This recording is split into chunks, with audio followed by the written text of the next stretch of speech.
Assalamualaikum warahmatullahi wabarakatuh. Yang terhormat Ibu dosen pengampu mata kuliah ICT, Ibu Eli Sumarliah SP, MA, PhD. Wabil khusus rekan-rekan mahasiswa Prodi Perbankan Syariah semester 5 yang saya banggakan.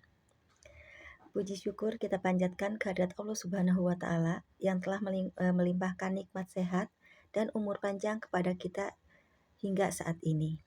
Selawat serta salam semoga terlimpah curahkan kepada Nabi Agung Nabi Muhammad SAW, dan semoga kita tetap menjadi umat beliau. Pada kesempatan kali ini, saya Ratna Ningsih, NIM 2324 1032001, akan mempresentasikan materi yang berjudul penelitian tentang faktor-faktor yang mempengaruhi penerimaan pelayanan fintech seluler Islam, yaitu pendekatan UTA-UT2 yang dimodifikasi. Materi tersebut saya alih bahasakan dari paper yang berjudul Investigating the Determinant of Mobile Fintech Service Assessment, a Modified UTA-UT2 Approach, yang ditulis oleh MD Syarif Hasan, MD Aminul Islam, Muhammad Faisal bin Yusuf, Hussein Nasir, dan Nasir Huda, yang dipublish pada 9 Februari 2023 di bawah lisensi MDPI Basel, Swiss. Untuk mengefektifkan waktu, kita mulai saja presentasinya. Saya mulai dengan pendahuluan. Digitalisasi keuangan telah menjadi kebutuhan mendesak di era revolusi industri 4.0. Teknologi keuangan fintech kini memainkan peran penting dalam industri perbankan modern, termasuk di Bangladesh. Fintech memungkinkan transaksi keuangan seluler atau Mobile Financial Service (MFS). Namun, meskipun jumlah pengguna meningkat pesat, MFS yang berbasis Islam masih kalah populer dibandingkan dengan layanan konvensional. Oleh karena itu, penelitian ini bertujuan untuk mengidentifikasi faktor-faktor yang mempengaruhi pelanggan bank Islam dalam menerima dan menggunakan MFS Islam dengan menggunakan model UTA-UT2 yang telah dimodifikasi. Selanjutnya, literatur dan hipotesis.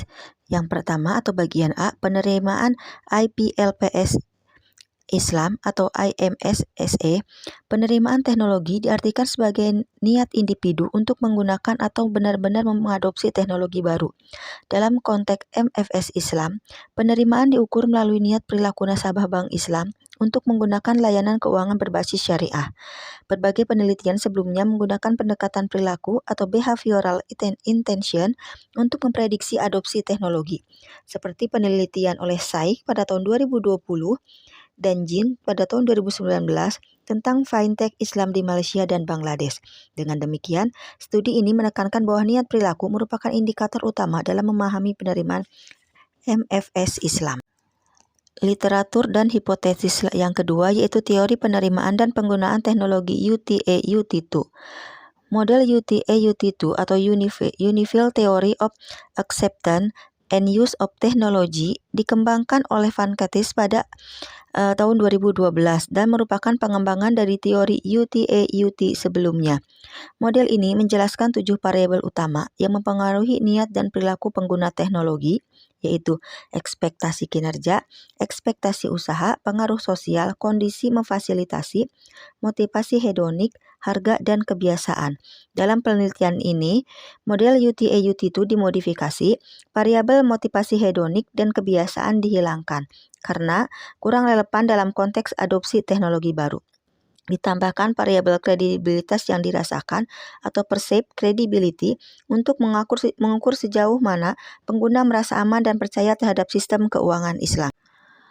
Literatur yang ketiga yaitu harapan kinerja atau performance expectancy atau PI. PI adalah keyakinan pengguna bahwa penggunaan teknologi akan membantu meningkatkan kinerja atau efisiensi aktivitas mereka.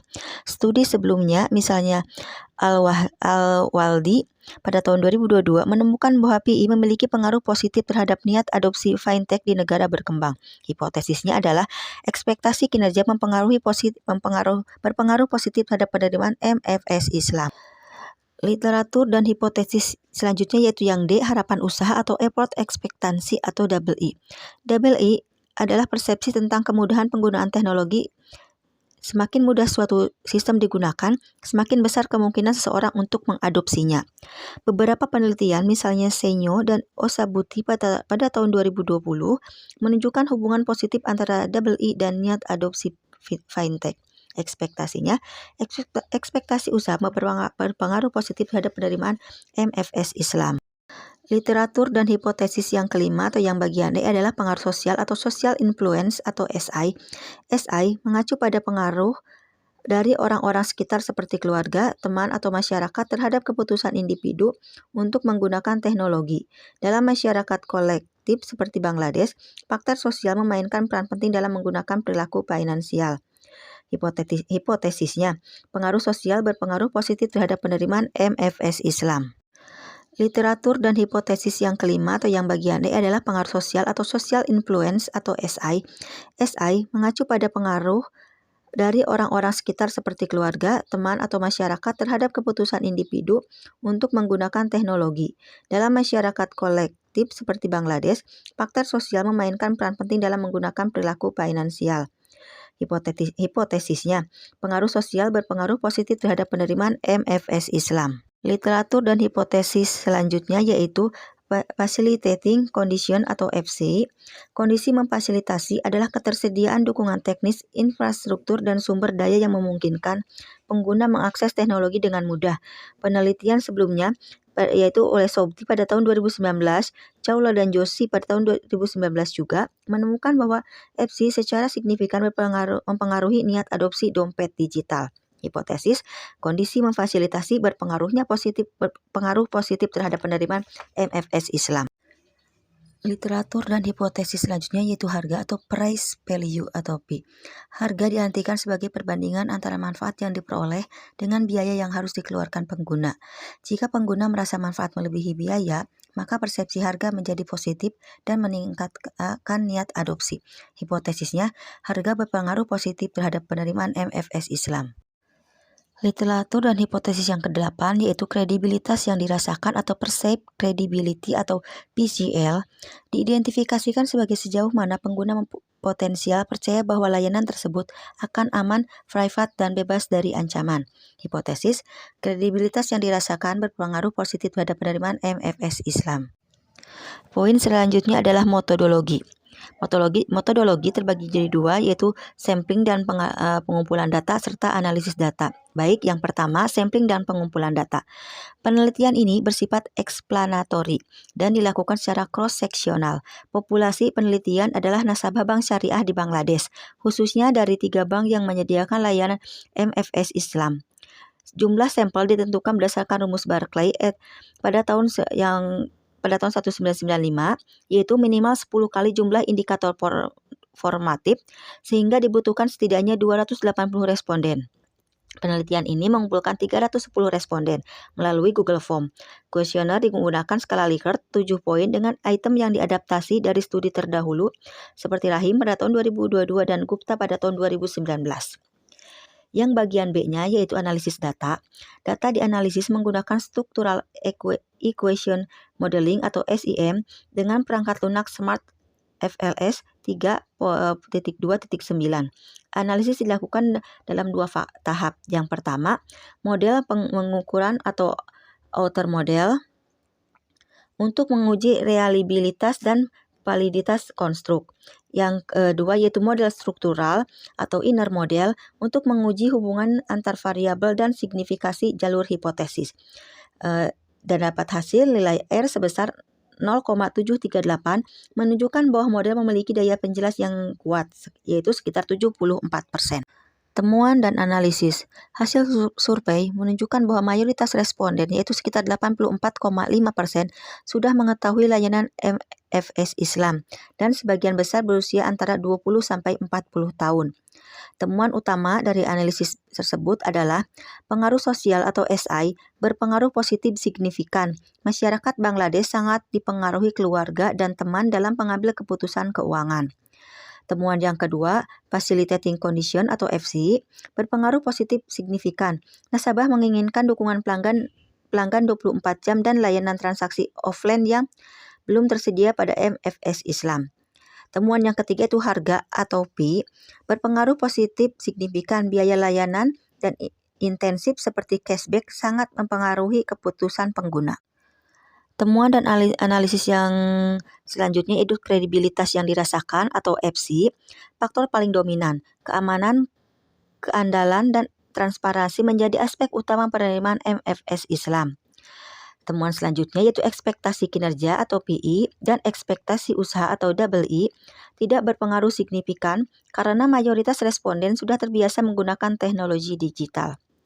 Hasil ini menunjukkan bahwa penerimaan MFS Islam dipengaruhi oleh faktor-faktor sosial, kondisi memfasilitasi, harga dan kredibilitas, bukan oleh kinerja atau kemudahan pengguna semata. Contoh konsep Fintech Islam atau Islamic Mobile Financial Service atau MFS. Aplikasi seperti MyBank Islamic, MEI Malaysia, Islamic Wallet Nagad Islami di Bangladesh, atau Link Aja Syariah di Indonesia adalah bentuk layanan fintech Islam yang menawarkan fitur keuangan digital dengan prinsip syariah. Misalnya, nasabah bisa melakukan transfer, zakat, atau pembayaran sedekah tanpa bunga atau riba. Semua transaksi difilter agar tidak melibatkan bisnis haram seperti alkohol, perjudian, dan lain-lain. Relevansi, sama seperti dalam penelitian Bangladesh, layanan ini menggabungkan teknologi digital dengan prinsip keuangan Islam untuk memperluas inklusi keuangan masyarakat Muslim. Kesimpulan dari materi yang saya paparkan yaitu, penelitian ini menegaskan bahwa dalam konteks Bangladesh, yaitu negara dengan mayoritas Muslim, keamanan, kepercayaan, dan dukungan sosial menjadi faktor utama dalam penerimaan layanan Fintech Islam. 4 variabel yang terbukti berpengaruh positif adalah kredibilitas sosial atau SI, facilitating condition atau FC, harga atau P, dan kredibilitas yang disarankan atau PC. Bank Islam perlu meningkatkan keamanan aplikasi MFS, menyediakan dukungan pelanggan 24 jam, dan menerapkan strategi harga kompetitif. Kesimpulan selanjutnya, promosi perlu diarahkan pada penguatan kepercayaan masyarakat dan dukungan sosial. Dari sisi teoritis, penelitian ini memodifikasi model UT2 dengan menghapus variabel habit dan hedonic motivation, serta menambahkan perceived credibility sebagai faktor kunci. Keterbatasan utama terletak pada ukuran sampel yang terbatas dan lokasi penelitian yang hanya mencakup ibu kota. Penelitian lanjutan disarankan memperluas wilayah dan menambah variabel baru seperti perceived risk dan perceived value. Sekian presentasi dari saya. Terima kasih kepada Ibu dosen pengampu dan rekan yang telah menyimak. Mohon maaf jika terdapat banyak kekurangan. Semoga kita bisa bertemu di kesempatan selanjutnya dalam keadaan sehat walafiat. Terima kasih. Wassalamualaikum warahmatullahi wabarakatuh.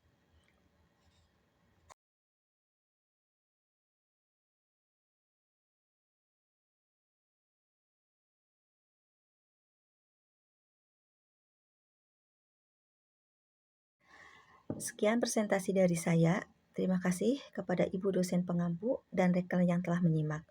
Mohon maaf jika terdapat banyak kekurangan. Semoga kita bisa bertemu di kesempatan selanjutnya dalam keadaan sehat walafiat. Terima kasih. Wassalamualaikum warahmatullahi wabarakatuh.